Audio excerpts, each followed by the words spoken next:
我和大哥唐四是来参加比赛的，丢过我吧？师妹的头发保养得很好。他堕落成个邪魂师。我西水盟热烈欢迎有才之士，可真好。你去死吧！唐撒野，西水盟与圣灵教的人，我随时准备动手。我看你不是谁都能用的，是谁在？我猜是日月第五。你对这作弊了，兄弟们上！ Halo semuanya, selamat datang kembali. Apa kabar kalian semua? Semoga baik-baik saja. Pada video kali ini kita akan membahas spoiler lanjutan dari sebuah film animasi yang berjudul Soulland 2. Baiklah, daripada kalian semua penasaran, mari kita mulai saja pembahasan spoiler lanjutan untuk episode kali ini. Tanpa berbasa-basi lagi, langsung saja kita mulai videonya. Cerita ini berlanjut, kita diperlihatkan Wang Donger yang membawa Yu Hao ke atas arena, lalu seorang pria bernama Su Sensu menjadi lawan pertama bagi Yu Hao, dan ia berasal dari Sekte Naga Bumi, bahkan ia juga yakin jika dirinya bisa mengalahkan Yu Hao. Di atas podium terlihat Pangeran Su Tianran, dia menyuruh bawahannya untuk mencari tahu tentang kondisi Yu Hao, sedangkan Jusi merasa sedih melihat Yu Hao yang telah cacat, padahal sebelumnya Yu Hao baik-baik saja. Kembali ke arena pertarungan, di sana Su Sensu mengeluarkan dua cincin jiwa berwarna kuning, dan cincin jiwa berwarna ungu muncul di sekitar tubuhnya, lalu ia pun melesat dengan cepat menuju ke arah Yu Hao. Melihat hal itu membuat semua orang merasa khawatir kepada Yu Hao, karena mereka menganggap jika Yu Hao akan hancur terkena serangan, tapi tiba-tiba jiwa Putri Salju keluar dari tubuh Yu Hao, lalu dirinya segera mengeluarkan serangan atribut es. Benar saja, serangan itu berhasil membuat tubuh Su Sensu membeku. Sontak kejadian itu membuat para penonton sangat terkejut, bahkan juri mengumumkan jika pemenangnya adalah Yu Hao. Kemudian peserta kedua dari Sekte Naga Bumi mulai naik ke atas arena. Dia bernama Feng Ju yang memiliki kecepatan tinggi, bahkan dirinya langsung melesat untuk melancarkan serangan. Tak tinggal diam, Putri Salju juga segera menghempaskan serangannya, yang mana serangan itu berhasil membuat tubuh Feng Ju membeku. Begitu pula dengan peserta ketiga, yang dengan mudah dibekukan olehnya, sehingga kini Yu Hao berhasil mengalahkan tiga peserta secara berturut-turut. Kemudian Nan Qiu berjalan untuk menghadapi Yu Hao. Ia berkata rupanya wanita kecil itu adalah roh pelindungmu, oleh karena itu ia pun tak akan menahan diri untuk menghajar Yu Hao. Pangeran Su Tianran bertanya apakah gadis itu kapten dari Sekte Naga Bumi. Jusi menjawab kalau gadis itu adalah yang terkuat di tim mereka. Lalu pangeran bertanya lagi, lantas siapakah yang akan menang menurutmu? Bukankah sebelumnya kau pernah belajar bersama dengan Yu Hao? Jusi menjelaskan jika aku tak bisa menilai kekuatan Yu Hao yang sekarang, oleh karena itu aku tak bisa menebak siapakah yang akan menjadi pemenangnya. Namun pangeran menegaskan, bukankah kalian memiliki guru yang sama, bagaimana mungkin kau tak mengetahuinya? Jusi menjawab jika aku bertemu Yu Hao hanya sebentar, pada saat itu Yu Hao merupakan seorang leluhur jiwa yang memiliki 4 cincin roh, dan juga merupakan master roh dengan roh pelindung ganda. Jusi tak mau meremehkan kemampuan Yu Hao, dan ia tidak tahu apakah kemampuannya sudah bertambah, apalagi sekarang Yu Hao telah berada di kursi roda.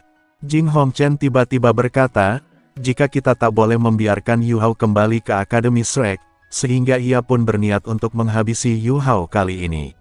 Pangeran Su Tianran terkejut mendengar perkataan itu, dan ia bertanya mengapa kau begitu tertarik dengan bocah ini. Jing Hongchen menjawab, jika Yu Hao bukan hanya berbakat saja, tetapi juga pintar dalam menciptakan sebuah alat jiwa. Menurut informasi dari kedua cucunya, jika dalam kompetisi kali ini Yu Hao tidak bertanding mewakili Akademi Shrek, melainkan mewakili Sekte Tang. Sebelumnya Yu Hao merupakan bagian dari anggota Akademi Shrek, yang berhasil meraih juara kompetisi, bahkan ia juga berhasil melarikan diri dari kejaran Long Xiaoyao. Mendengar penjelasan itu tentu membuat pangeran merasa terkejut. Ia tidak pernah menyangka, jika orang yang bertarung dengan Long Xiaoyao adalah Yu Hao. Kembali ke atas arena pertarungan, Nan Qiu dan Yu Hao sudah bersiap untuk baku hantam, sementara para petinggi kerajaan lainnya semakin tertarik dengan bakat milik Yu Hao. Nan Qiu mulai mengeluarkan kemampuan roh pelindung, lalu ia menggunakan kekuatan jiwanya untuk menyerang Yu Hao. tapi dengan sangat mudah Yu Hao mampu menghalau serangan tersebut. 无论如何也要让他永远消失。你对他的实力不了解吗？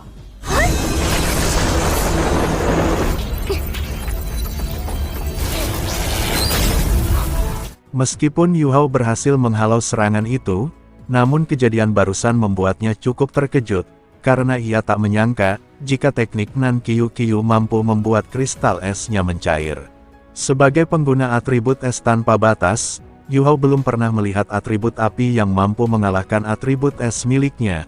Ia pun menyadari kalau roh pelindung Nan Qiu Qiu bukanlah atribut api, melainkan memiliki kemampuan pemusnah.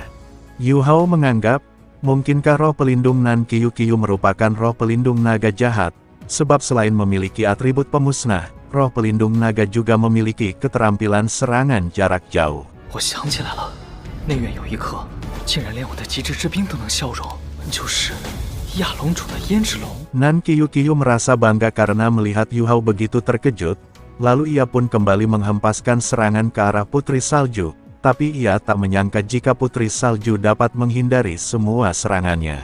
Kemudian Yu Hao melepaskan serangan mental ke arah Nan Qiu Qiu, bahkan karena hal itu membuat serangan Nan Qiu Qiu jadi meleset, hingga membuat ledakan di sekitar tempat tersebut. Saat Nan Qiu Qiu kehilangan kesadarannya, ia pun bertanya-tanya apakah yang sebenarnya terjadi. Ia juga tak menyangka kalau penglihatannya sampai terganggu. Meskipun tidak dapat melihat dengan jelas, tapi Nan Qiu Qiu dapat merasakan posisi keberadaan Yu Hao. Oleh karena itu ia pun segera mengaktifkan teknik ketiganya, yang merupakan domain pemusnahan berantai. 绝地小心！竟然挣脱了！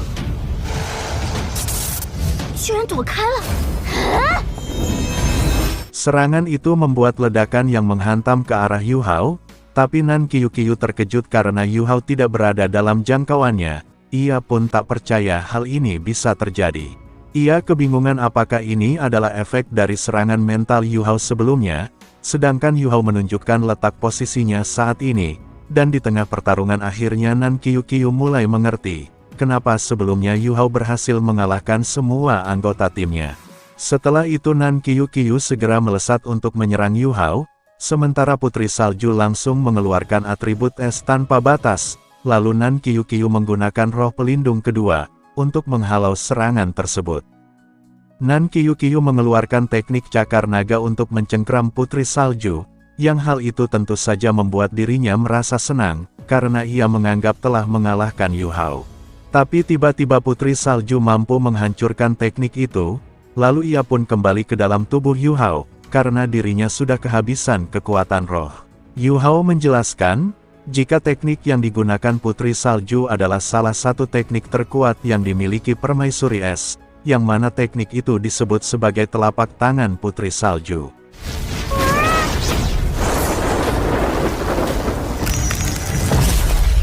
Mendengar penjelasan itu membuat Nan Qiu Qiu tak menyangka, sebab pelindung spiritual Yu Hao merupakan makhluk terkuat yang pernah ia temui, bahkan makhluk spiritual tersebut memiliki kesadaran untuk menghancurkan teknik domain pemusnah. Tetapi Nan Qiu Qiu menganggap, jika tanpa adanya makhluk spiritual itu, maka Yu Hao tak akan mampu untuk menghadapinya. Walaupun begitu Yu Hao meminta agar Nan Qiu Qiu jangan terlalu sombong, sebab kompetisi ini masih belum berakhir, sehingga belum diketahui siapakah yang akan menjadi pemenangnya. Nan Qiu Qiu berkata, kalau diriku akan segera mengakhiri pertarungan, ia pun langsung mengeluarkan roh pelindung keempatnya, dan dengan cepat tangan pemusnah menuju ke arah Yu Hao. Yu Hao langsung menggunakan cakar beruang emas, yang hal itu membuat Nan Qiu Qiu tak mampu lagi untuk bertarung, oleh karena itu wasit mengumumkan jika Yu Hao adalah pemenangnya. Setelah itu Yu Hao bertanya pada Nan Qiu Qiu, apakah kau mau bergabung dengan Sekte Tang? Karena jika kau mau bergabung maka Sekte Tang dengan senang hati menerimamu. Apalagi kalau Nan Qiu Qiu mempelajari teknik rahasia Sekte Tang, maka teknik jiwa miliknya akan menjadi jauh lebih kuat, dan menjadi lebih hebat dari sebelumnya. 你输了，就加入我们唐门吗？我看你的召唤物还不错。